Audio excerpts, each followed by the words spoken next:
Welcome back to Watching the Throne on the Late Night Chat Network, episode 15.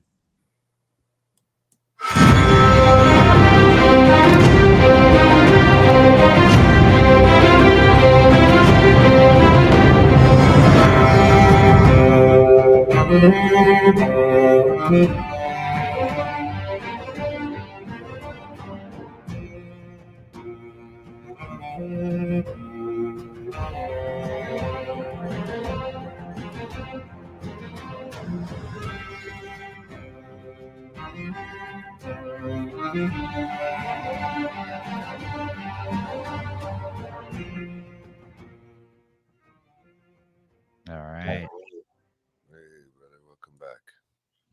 Yeah, welcome.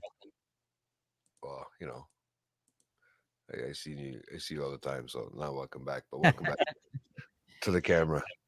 Remember, this is the TV show right That's right. here. So this is today we're talking about season 2, episode 5 of Game of Thrones, The Ghost of Harrenhal. And yeah, what'd you think of this one? Interesting. Yeah. There's a lot to They're starting to get pick up with a little bit more character and content, like different people and interesting. It's starting to get interesting now. You know, I almost didn't want to stop watching yesterday, so. Hmm. Uh, Yeah, it would have ran me into a lot of trouble. But yeah, I didn't know. I almost didn't want to stop watching. So uh, Yeah, it is yeah, interesting. it's been getting good. This is the second season. It's kind of got me still like on a cliffhanger, Hmm. like what's happening next, right? Hmm. Mhm. Yeah, no, there's some good stuff going on for sure. I think they're building up some really interesting things. I enjoyed this episode. Yeah, so yeah, it's getting interesting. Like you said, it started off season, like it's picking up steam. Yeah, Yeah. Okay, so yeah, let's get into it. nice. I'm just gonna bring it up on my IMBD over here because I have it here, but these are I still need the names for a lot of these guys, right? So it's is the interesting part Hmm. because honestly, it's hard. Uh, it's honestly hard to what's the word I'm looking for? Remember everybody's fucking name, to be honest with you, Hmm. right? And there's a lot of characters, there's a lot of people being introduced, and even some of the people that I'm used to already. Uh, you know Right. what I mean?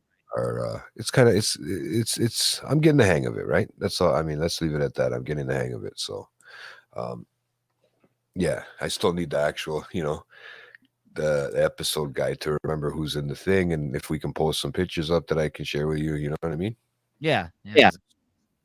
That's Uh, always yeah. So Catelyn, this episode starts with Catelyn speaking with Renly. He wants to know if they're loyal to him. So he's okay with saying that Rob can be king of the North in return, to help him take down his brother Stannis' army. Catelyn asks him to reconsider this battle. Basically, the fact that these two brothers are fighting with one another, she doesn't approve of it really, and Renly refuses, and he pushes her to get Rob to join them. it's it's interesting because they don't like each other, these brothers, and they don't know what they're gonna do. It's I don't know, that Renly guy. I don't know. I find his character interesting. I do find his character interesting. I'd like to see how far it goes and if it keeps going, but Well, you no, know, it's only time will tell. I was about to say you find him interesting for another minute or so before the black ghost-like creature that was Renly is the one that dies here. Not you're thinking of Stannis probably. Stannis Baratheon is the one that has the witch woman with him. Okay, no, So wait, I'm no okay. Maybe I'm just mixing up the names because I know the character I'm thinking of. Maybe I'm thinking of the wrong spot, but this is the right in the beginning of the opening scene, right? the Renly Baratheon. He, then right after that part happens, he goes to the tent and that creature thing that came out of that woman at the end of the last episode comes into the tent and stabs him and kills him right through the chest.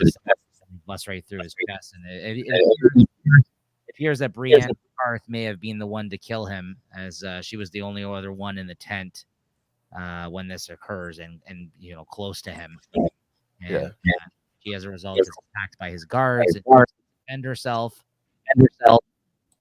and she kills all of them and then falls over him crying for what has just occurred, and he basically refuses to leave his side, and Catelyn is the one that basically tells her to flee if she actually wishes to avenge him, as as opposed to staying there, getting killed or going to prison, not you know getting held captive or whatever as a result of what, because who the hell's going to believe what really went down in that moment in time, right? So It is an interesting scene. Like it is because this thing came out of nowhere, right? It kind of stabbed him in the back, and I even wrote here like some spirit came out of nowhere and kills him.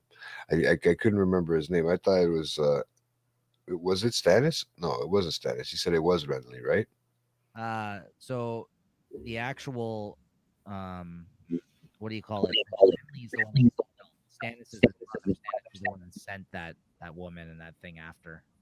Oh yeah, for that's the guy with the green, the girl with the green dress, the wife with the green dress. That's the one who got killed, right? Yes, that's right. Yeah. Yeah, Lord. Yeah, yeah. No, so yeah, it is. Yeah, yeah. It's Renly because I looked it up. I was just making sure. Yeah, the one who has the so so then we cut over to we're checking in with Lord Baelish there. He tries to convince the Tyrells to run from the battle if they wish to survive. And Baelish says if he wishes revenge to be smart about their escape and to go while he still can. And says the Baelish, I don't want to be a queen. I want to be the queen.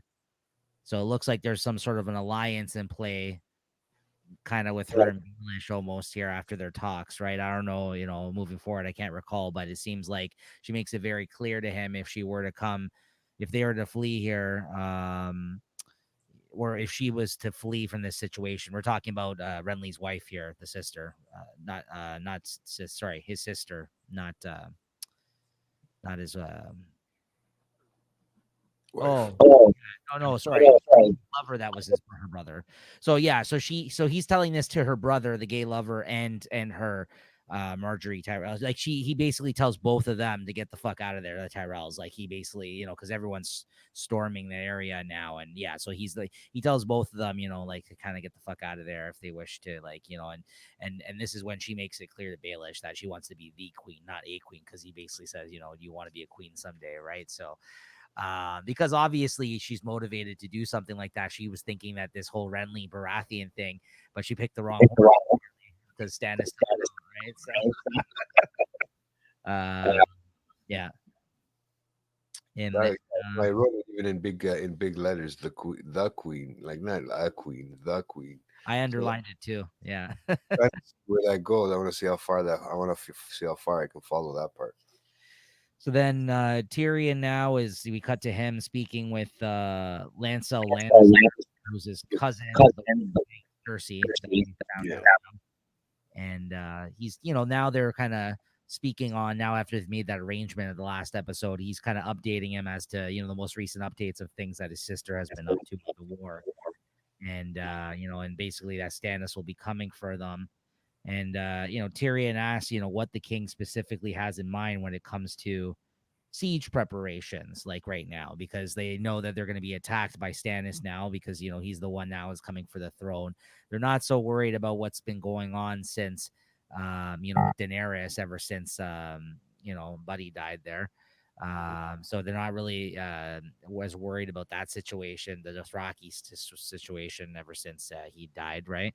yeah, And they're more so concerned about what's happening with Stannis now, and obviously the Rob stuff, right? But he's asking kind of what they have in mind if they were to attack King's Landing, right? And for the siege preparations. And Tyrion mentions how important it is for them to discuss all this shit. And he's saying that she's tight-lipped, and he speaks to him, and he says that he has heard that they are preparing wildfire. And Tyrion's kind of doubtful of this. He's like, wildfire? What the fuck are they gonna do with wildfire, right? And he basically uh, sentence that the Alchemist Guild has been commissioned, and thousands of pots have already been laid aside with wildfire in them. And he says that Cersei met with the pyromancer, and he's like, okay, so he's kind of trying to figure this out, like why they would be doing something like this, and and then he kicks him out afterwards, right? Yeah. Then we cut over to Lord Davos, the man who's the right hand man to Stannis, who was just with Lady Melisandre, who's the witch woman. That's her name, Lady Melisandre. So that's the witch woman that's basically with Stannis right now, and he was the one that basically snuck her to shore so she can unleash this thing on Renly at the end of the last episode, right? Yeah. So Lord Davos gives his condolences to him for Stannis's brother, and asks to speak with him about what he saw exactly in the cave with Lady Melisandre there. And he doesn't want to really hear about what has occurred, and he's happy with the way things are going, and he's kind of turning a blind eye to the situation. It seems like Stannis, like he doesn't really want to go there with him. He's like, listen, things are going my way. Well, why are we gonna focus on what the fuck happened? He's like, don't worry about it, right? Like, but Lord Davos, obviously, because of what he witnessed, he's like, what the fuck is going on, right? He's like, he doesn't trust this woman, obviously, right? And but he says he's happy with the way things are going, and Davos asks about their next move and whether Lady Melisandre will be joining them. Uh, Stannis basically tells him it's none of his concern, Hmm. and says takes King's Landing with her at his side. It'll be her victory, not his, and basically not to trust her. And he listens to Davos in this moment and tells them, okay, well, listen, she will not be joining us on his ship to King's Landing then. She won't be joining me. Happy? But it basically says, but, that you will be leading the fleet into Blackwater Bay if that's the case, right? Because of, basically, if you want to go there, if you want to tell me what to do in this situation, basically as a punishment, he's just like, and Lord Davos is kind of taken aback by that because he was hoping to join him, obviously. And he basically says, he seems opposed and tells him to, too fucking bad if you feel that way, essentially, right? So it's just like you're going to Blackwater Bay now, bud. So Tyrion speaks to Bronn, and they talk about his father having his hands full with Robb at the moment and how he hasn't heard from him in weeks, right? We know that obviously he's kind of holed up there. He came off the road there and is kind of at his base camp right now, right?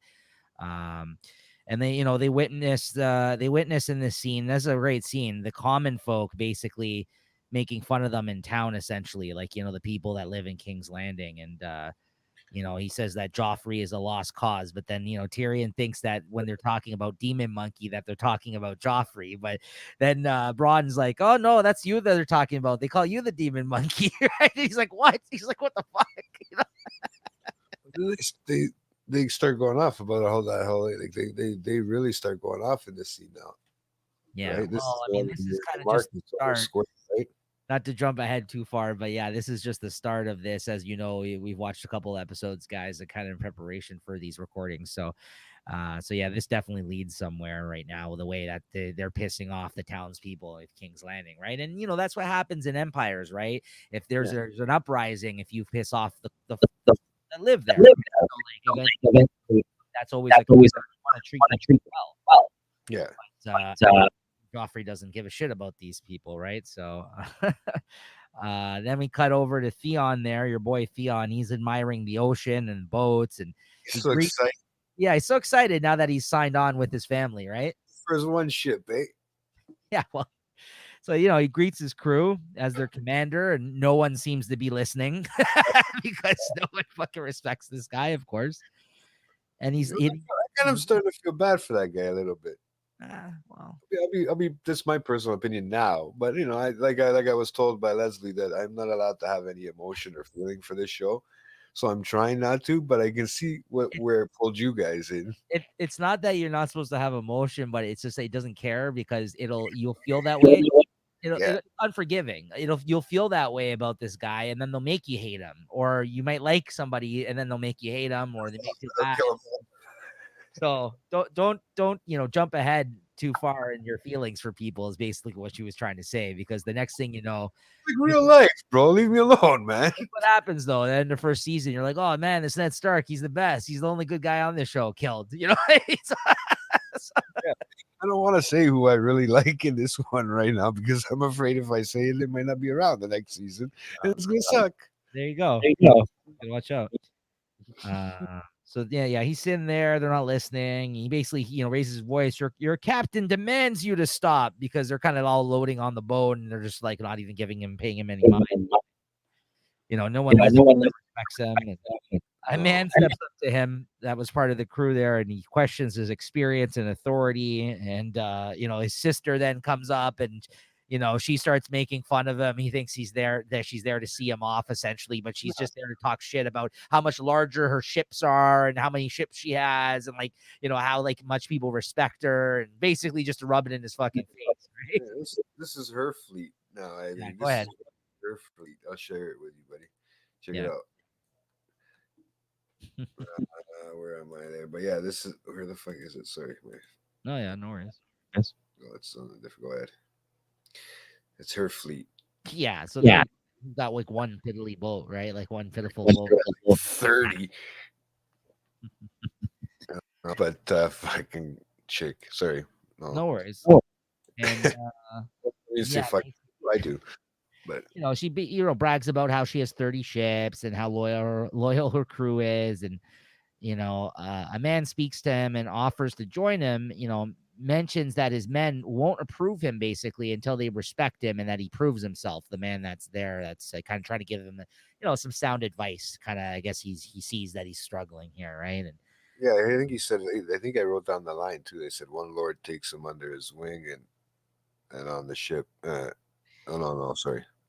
They were talking about something else. I thought I wrote down the actual line for that, but that's when they were talking about that situation you were saying. well, they get to talking, and obviously the one thing that Theon has to offer in this situation is his knowledge of the Starks and what goes on there. So he's talking about kind of the plan that they had set out to do.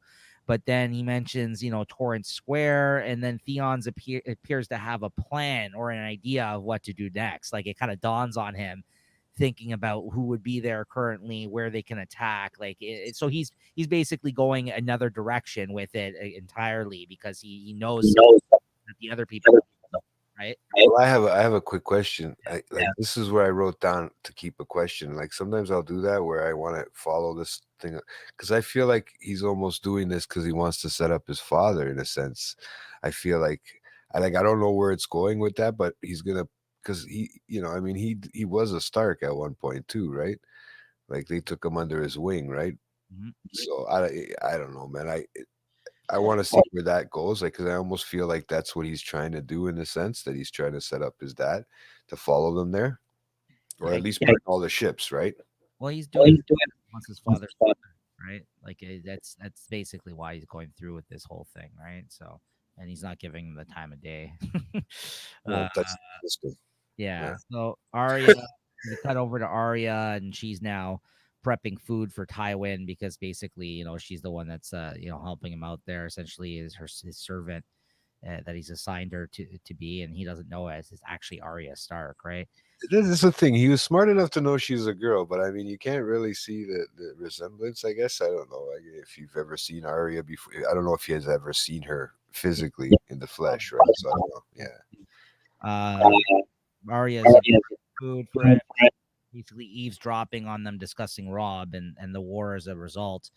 And when asked about where she's from, she says Maidenpool, and he has to mention who's basically in charge. Like Tywin starts like quizzing her essentially, like because you could see like um, she was standing around him like serving them at that time, and who's in charge there and what is their sigil, and it's She's a smart. well, it's he tests her, and we recall earlier, if you recall, Jay, in the first season, there was scenes where her father and like the person that they had helping, they would test her like on this kind of stuff. So it actually came in handy how she knew some of this shit, which they kind of touched on in the first season when she was younger and still in Winterfell, and she was kind of frustrated of having to learn all this shit. But this is where it comes in handy. Yeah. But they were adamant on her studies, and her knowing these things. Her father wanted her to know this stuff, right? But he figures out though that she's from the north and lying. because basically she couldn't remember the sigil for this place that she said that she was from, Maiden Pool, and which is turned out it was a red salmon, is what he told her. That was their sigil, because every house actually has a symbol, right? Like that It's a they little go, sign, like his shield sign, yeah, kind of like Ontario Ben, has. They're the like, flag. yeah, Yeah, it's basically so like, but yeah, so they every house has like a sigil and all this kind of stuff, right? And she actually didn't know the answer to that one, so she's trying to make it seem like she's not from the north. But the reason he's asking her, because Rob and them are from the north, so she's trying to obviously trying to get some intel on him and what oh, her perspective is, right? So then she mentions in response, when he finds out that she's lying and she's from the north, she's like, "Okay, I'm from Barrowton, House Dustin." And and basically he asks what they say about Rob Stark in the north, and she mentions that he rides on a huge wolf and he can't be killed, and says, and he asks her, "Oh, what do you think about that?" She's like, "Anybody can be killed," and basically that she doesn't believe the rumors, right? So I thought that was interesting. that was, yeah, that was actually, yeah, because she called him what, the young wolf, because he rides on a wolf and whatever. But yeah, and then how she kind of threw it, anybody can be killed. That's almost like a watch your back, buddy, kind of thing. In a sense, it could be delivered that way or taken that way, Yeah, because he is alongside a Lannister, which y- at the end of the day, the incest one fucking is it the incest one did something to her family, so fuck, Jamie. you Yeah. know. So Uh, So then she goes to get water, and this is when she encounters the guy from the cage that she helped previously, and she tries to hide. And then he ends up catching her, and the mhm. way this guy talks is weird. Like he always says, "Oh, does nothing. Boy does this. The girl does that." Like the way he speaks to her, like it's all like in riddles almost. Like the way he's like, I don't know. It's weird that he basically is referring to himself not at like as directly. Like he talks about himself in a third person almost, Yeah, or okay, so it like wasn't me just thinking that. no, that's how he talks.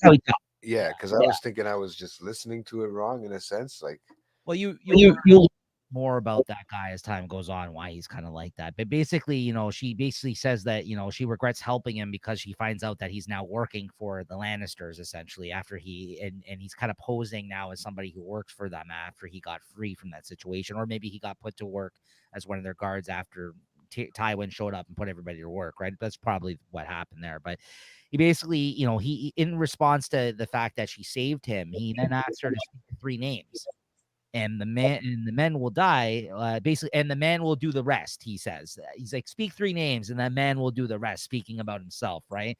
So he basically offers to kill three people for her, or basically get back at three people in return for helping him, essentially, right?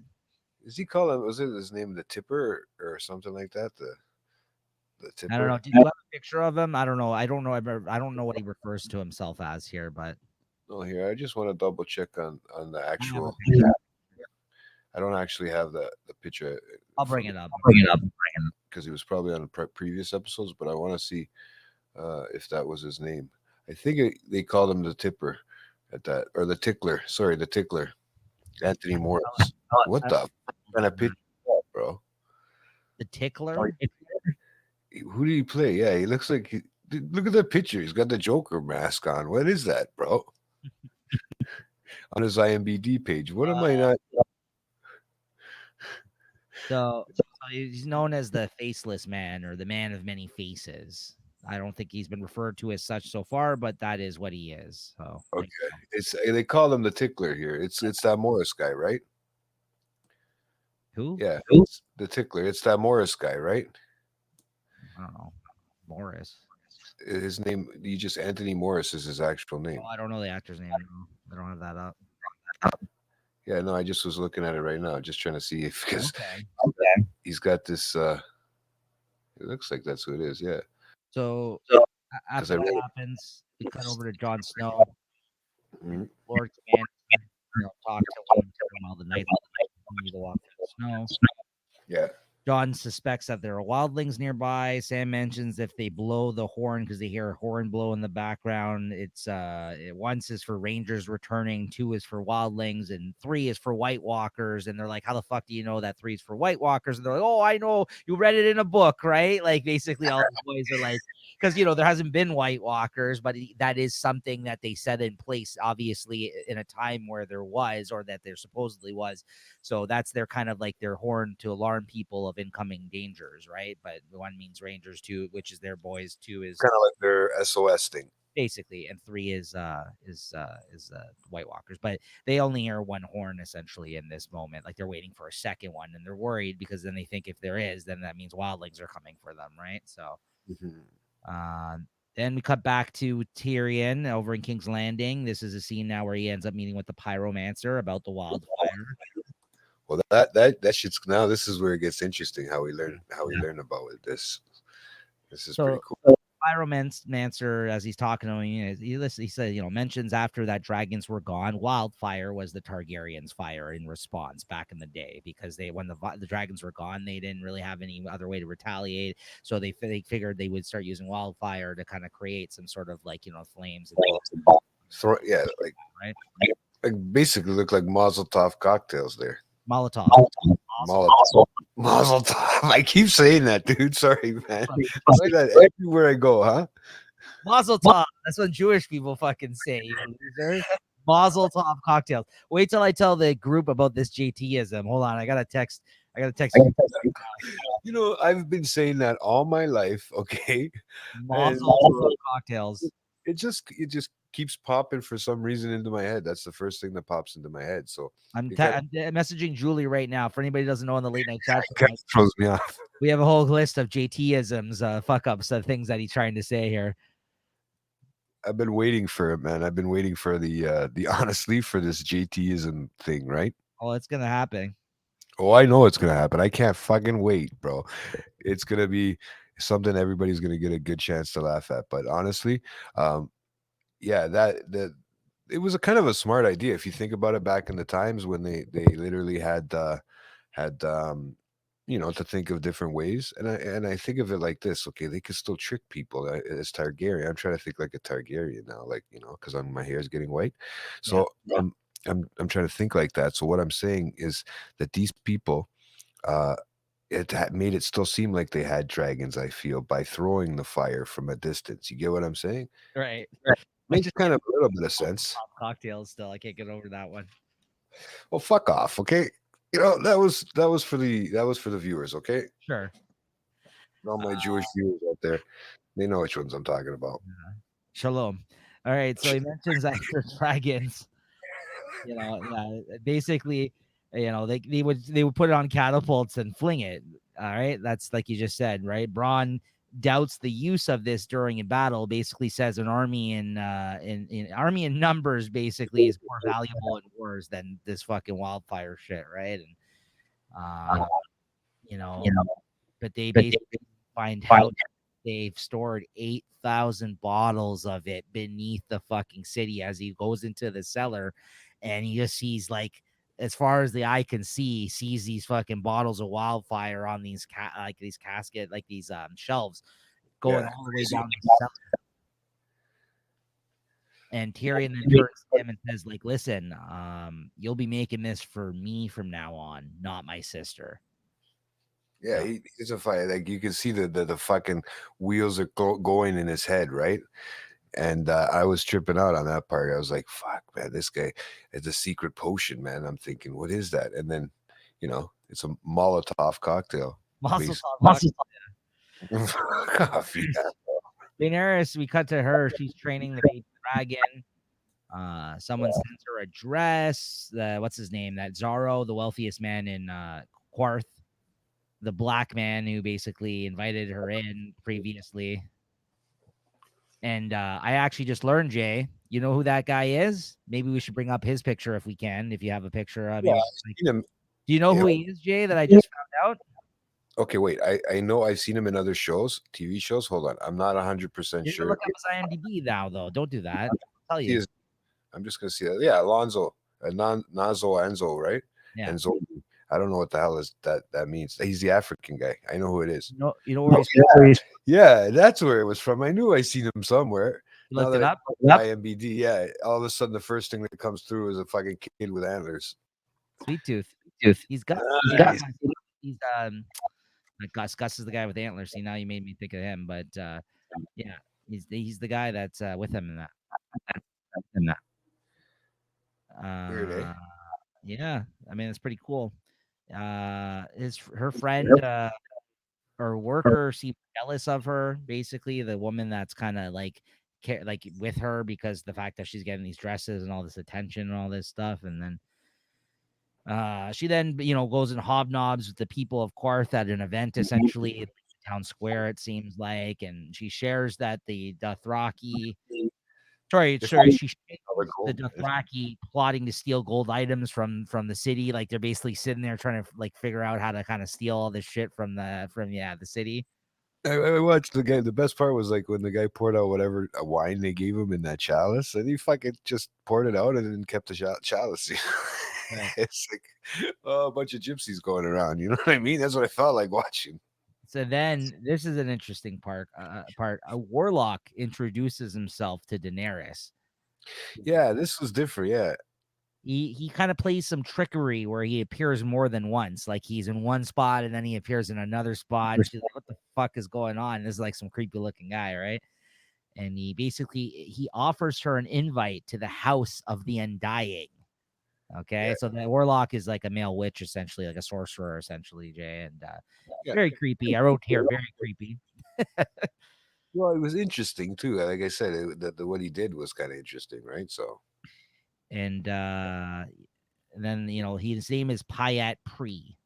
And then there's a weird masked woman who basically, is a mysterious masked woman who then speaks to Jorah about Daenerys and her importance and how that she's the mother of dragons. Afterwards, they're kind of chatting. But here, maybe I'll bring up a picture of this creepy warlock guy because, I'm sure, as like, just this weird like introduction here. This isn't the last time you're probably gonna see of this fucking guy. But yeah, this is Buddy here. Hold on. Just bring this up. yeah, no, go ahead.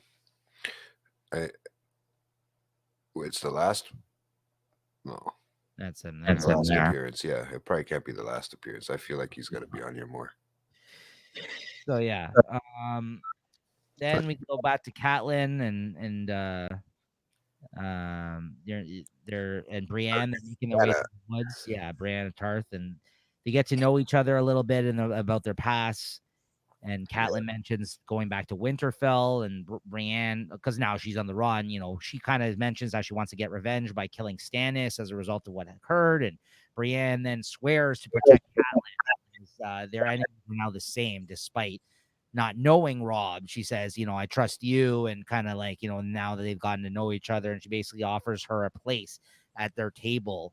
And she says it'll be good for however long. So, like, because she kind of aligned herself with her in this moment when it occurred, she now serves the Starks as well as a result. And Renly's dead now, so she can't really defend him anymore. So she's now serves the Starks essentially, or Catelyn really, and she mentions the fact that she has a place at their table essentially. So Yeah, she took a knee there. All I thought was to myself, because the day we're recording this is it's women power, man, straight up. that's right, International Women's Day. She actually is one of the more important woman characters from this show. Like she is a big character on this show. And Well, I feel like both of them are. yeah, absolutely. Yeah. So back in Winterfell, Bran is still acting as king. He's listening to like the requests of his people. This is when Torrance Square is announced to be under siege. And as we know previously, Theon was just talking about Torrance Square when they got on the boat, right? So it looks like they've made an attack on Torrance Square, which is actually farther away from Winterfell where they are stationed currently, but it is part of Winterfell, but it's not basically there, where they are there. No, technically, right? But they question why would the attack as it's so far away, right? Like Torrance Square, and they suspect that the Lannisters may have hired mercenaries. Like they talk about maybe the Lannisters hired mercenaries to go over there because of course they don't think Theon would do something like this. Because Theon is their fucking their boy, right? Theon was with them. He was a Stark essentially, right? Yeah. So Um, but they lost track of him because the whole reason he went out there to begin with was to get his father to align with Rob, but obviously that didn't happen, and now fucking Brand's stuck That's there. what I mean. That's why I think he's fucking his father. I feel like it, man. I don't know, guys. Don't admit. They're fucking with my emotions. So then, in response, they agreed to send 200 men down there to help them in Torrance Square as a result of this attack. He then discusses the three-eyed raven's visions with Hodor and Osha, the woman who basically takes care of him, and he says that he's dreamt of the sea coming to Winterfell, the water overtaking the walls and drowning them. And if you've been following along so far, guys, a lot of the messages that he's been getting from these visions have been very cryptic and kind of like hinting at certain things that do end up occurring in these scenes. So keep that in Yeah. mind. Sir Roderick was amongst them, who was the man who said he would send 200 people out there. Sir Roderick Winterfell there. So Yeah. important.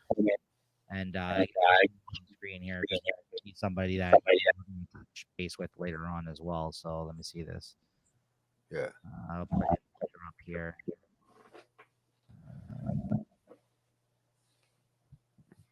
They yeah.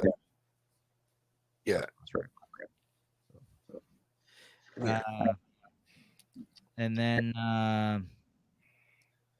John and the Night's Watch spot a fire on a mountain that serves as a signal for wildlings. Then they want to send John out as a ranger, and Sam offers to take over for him, basically as his steward to, their Lord Commander there, basically in this place because he serves him. But John was been wanting to become a ranger, and they're like, okay, well, here's your chance. You're going to go out with the other rangers and basically explore this because it looks like there's wildlings up ahead, right? So. His buddy there ended up taking his place. He said basically Sam, back. yeah, exactly. So Nice, and then nice friend. he is, yeah, he's a good Saved guy. himself from going to rangering. Couldn't do that job anyways. John wants to, right? But they haven't really given him the chance, so they give him the chance here, right? And we'll see how that turns out. But Zaro speaks to Daenerys. He questions Jorah's love for her, which is not the first time that that's come into question. Everybody that sees that interaction that they have, they feel that he's madly in love with her, and you know what I mean, like basically that he's maybe not serving her correctly in that sense, right? They don't believe his loyalty.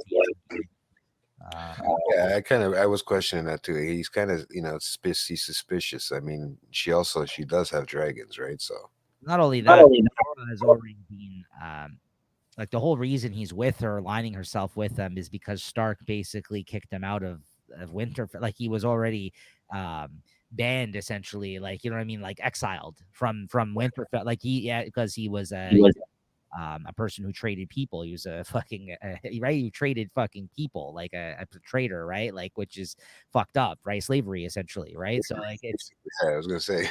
so I yeah. was tipping toeing around that word. I don't know why. I just felt like that's what maybe you were doing for some reason. That's But what that's it what is. That's what it's human. yeah, it's okay because a black guy's doing it. Well, they call it human trafficking, but essentially, yeah, but that's what it is. Human trafficking, right? Yeah. Yeah, exactly. It's Uh, fucking messed up. Fuck. yeah. Lily says she's adding it to the list. So there you go. So Zara. I keep feeling my. Did you do it in the thing? Because I thought I was feeling my ass No, vibrate. I sent it to her. Else. That was just a regular text message. And he questions her his motivations, and he questions, and sorry, he questions her motivations, and she questions why he would help her, and he shows her a door that cannot be opened by nothing other than the key he holds, presumably for a vault. But he has, but he says in response, "You will have to marry me." Like Zara really is, he's shooting a shot right now for Daenerys, right? He basically says, "Listen, I'm the one to let you in here.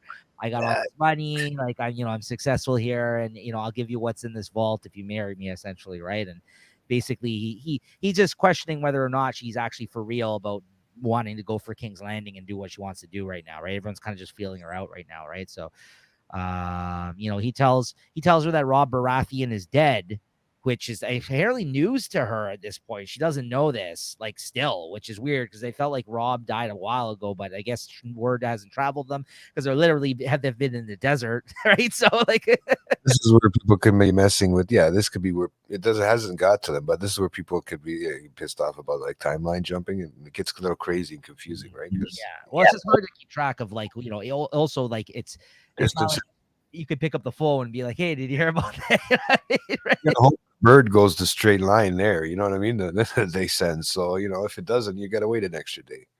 So Rob Baratheon is dead, and he offers to help her make a move, but says the time to strike is now, though, as a result of this news. And she then goes and discusses this with Jorah. He says that he does not trust Zorro. She questions his loyalty and why he wants to help her exactly, or bang her.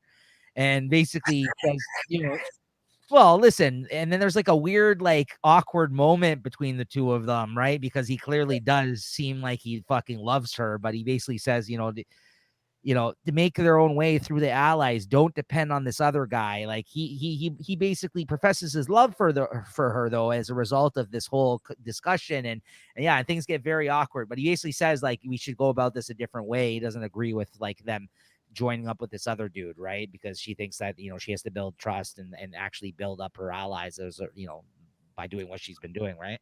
Yeah. And then the final scene of the show, Arya speaks with Gendry in their work quarters at Lannister camp. The jailer guy who she asked to be killed, basically, because she asked basically that dude kill this guy. He ends up appearing dead with people rushing all around him. She looks up and spots the man that she helped out of the cage, who swore to kill him. And I guess I failed to mention that earlier, but there was a scene where she mentions, "I want you." When he did say that to her originally, she's like, "Okay, I want you to." She doesn't really believe him. She's like, "Okay, kill this guy, the guy who's been basically torturing them prior to all this shit, in the jailer guy, right?" He says like, "Kill this guy then, if you want to kill three people for me." And this was the response. Basically, he ends up in the fucking square, like dead, like 2 seconds later, but he's just like watching from up above, right? What'd you think of that ending there in this one? I always thought too, man. I was like, if I had somebody that I could, like, I mean, if somebody came to me like that and asked me three people, I mean, I really have a hard time to think. I mean, I don't know if it would be an over, I think I'd have to take more than overnight to think about who I'd want. But I mean, if you gave me a certain time frame, I don't think I'd have. But I think that was pretty neat he's got those.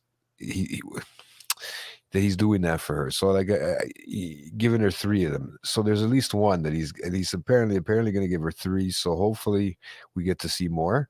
Um, honestly, though, yeah, it's pretty neat. I'd like to have somebody that would do that for me. If I said, "Hey, Neeks, why don't you kill somebody for me?" Yeah, and you give me three, like, you know. Right. So, but yeah, no, it was a great ending, and it's just she watches him die. Like, and it's basically watching him die. So it's like, wow, man, this is okay. Let's see where this is getting weird. Now you're getting ghosts and fucking spirits and fucking people that can make themselves look like there's three of them. Like this is getting crazy. Yeah. Like that reminded me of that multiplicity scene. The more you multiply them, the more messed up they get. But that'd be a cool person to make fun of. But they threw him out of the castle pretty quick, eh? Oh yeah. No Right? They fucking made around. it look like he was, hey, this is voodoo, basically, in that sense, like witch fucking craft and blah blah blah and whatever. They got rid of him, but I feel like he's got to be back, man. That's an interesting character, a fucking warlock, man. Now we're talking X-Men shit. X-Men shit. Yeah. Well, This is listen. going crazy. Dragons, X-Men. Now that I'm hearing Targaryen steel, Targaryen's names, and it's getting crazy again. I'm getting a little bit hyped up because the next season is hopefully coming soon. Well, as I told you, they slowly start filtering this shit in. Like at first, it doesn't seem like this is a world of all this shit, and then like slowly start getting a little bit here and there. But I don't feel they ever overdo it to the point where. But although I will say, there's a lot of it going on right now, all the supernatural shit. So I think after this season, they veer off. There's always like some supernatural elements of shit going on and magic shit going on, but it's not as focused on that. It's more about the relationships between people and everything. But I feel like at this moment in time, which I didn't remember, I guess is season 2 compared to even fucking season 1, there's so much more shit like that kind of stuff, like magic and supernatural things going on in this than there was in the first, right? Oh yeah, for sure. Like I mean, we didn't really get an introduction till I think it was the end, right, about that spirit thing. So, yeah, and now we're starting to see more things. So, and then I think even the next episode gets crazier, but we'll have to see because it's interesting. It's getting fun. And like I said, now too, I keep every time I go back and watch one of these episodes, I keep thinking, since all the new shows are coming out, when the fuck is this House of Dragons coming out now? Because I'm thinking, how many shows do we got to record before we can take a break and watch House of Dragons? Like I told you, it's not coming back next summer. Next summer, not this summer. Coming up next summer, they said 2024. They're really fucking with us, eh? There's too much stuff out there right now, too. There's a lot of stuff, so I think it's competition too right now. Yeah, so much stuff Competition. that he doesn't know how to organize his schedule in order to put out this show on time, guys. Hey yo. Yeah, no, I'm serious, man. I'm losing out to like 3 shows tonight recording all these, so it's all good, man. Well, you'll be okay. All right, guys. So, well, there you go. There you have it. Very interesting episode. Nothing like huge, I would say happened, but like some interesting developments, and I think a lot that's going to play a part in the next episode, really, which I think is the even better out of the two. I would say this next episode is a real doozy, and that's the old gods of the new, episode 6 of season 2, which we'll be talking about next episode, guys. So make sure to tune back. As always, we try to put these out Thursday every week for you. Hit that like button, as Jay mentioned. There's a lot of you guys checking these videos out, but not hitting the like button. So I'll make sure to say that at the start of the next one, guys. You gotta make sure to hit that like, because even if you're tuning in and saying hello and checking in on us, seeing our pretty faces here, you just give us the thumbs up, right? That's the least you could do. It actually gives the reach. It makes it more, it helps us reach more people as a result of you doing that on YouTube and their fucking algorithm. You're helping out other people that might like us. Exactly. Or it'll align us with other videos of people that like stuff like this video. And, it kind of gets us to reach more people. Yeah. Okay. All right. Nice. Guys, and, You want me to play us out or no? sure, why not? Sure, why not? Where did I go? Lost my mouse. There it is. And adios, everybody.